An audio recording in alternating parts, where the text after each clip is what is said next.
கடந்து போகலாம் யூடியூப் நேயர்களுக்கு வணக்கம். என்ன மனமார்ந்த நன்றி தெரிவிச்சுக்கிறேன். தொடர்ந்து எனக்கு சப்போர்ட் பண்ணிகிட்ருக்கீங்க. இன்றைக்கி ஒரு லாங் வீடியோ பார்க்கலாம். கருப்பு கவுனி அரிசி கஞ்சி எப்படி வைக்கிறது அப்படிங்கிறத நான் ஒரு ஷார்ட்ஸ் வீடியோவில் சொன்னேன். பட் கொஞ்சம் லென்த் வீடியோவை பார்க்கலாம் அப்படின்னு சொல்லிட்டு இந்த வீடியோ போடுறேன்.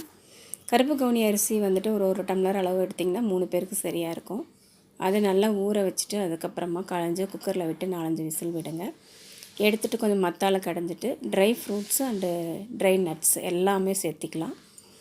இதை வந்து பேரிச்சம்பழம் உட்பட எல்லாத்தையுமே நெய்யில் வதக்கி கொட்டி அதையும் ஒரு மத்தால ஒரு கடைஞ்சிட்டிங்கன்னா கொஞ்சம் நல்லா டேஸ்டியாக இருக்கும். ஏன்னா அதில் பேரிச்சம்பழமும் கொஞ்சம் நல்லா கடைவிடும் இல்லையா, அதுக்காக தான்.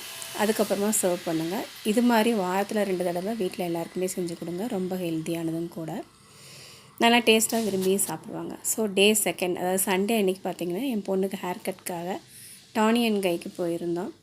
நல்லாவே பண்ணி கொடுத்தாங்க. ரொம்பவுமே பார்க்குறதுக்கு அழகாக இருந்தது. அவங்க சார்ஜ் பார்த்திங்கன்னா ஒரு 999 அந்த மாதிரி தான் வந்துச்சு. ஸோ அதை முடிச்சுட்டு அதுக்கப்புறமா ஒரு பேக்கரிக்கு போயிருந்தோம், 7th ஹெவனுங்கிற பேக்கரிக்கு.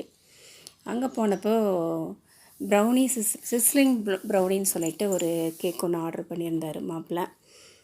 அவங்க பார்த்திங்கன்னா பீஸா சாண்ட்விச் ஒன்று வாங்கிட்டாங்க பொண்ணு. நான் ஒரு சின்னதாக ஒரு ஐஸ்கிரீம் மட்டும், சாக்லேட் ஐஸ்கிரீம் மட்டும் வாங்கிட்டேன். ஸோ இது எல்லாமே ஆர்டர் பண்ணிட்டு வந்துச்சு.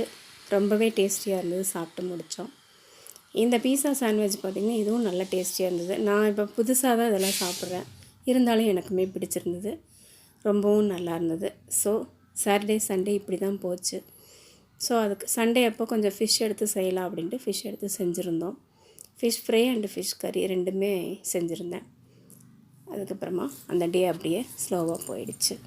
ஓகே ஃப்ரெண்ட்ஸ், இந்த விளாக் பிடிச்சிருந்ததுன்னா கண்டிப்பாக சப்ஸ்கிரைப் பண்ணுங்கள். தொடர்ந்து உங்கள் சப்போர்ட்டுகளை எனக்கு கொடுங்க. வாழ்க வளமுடன். பாய்.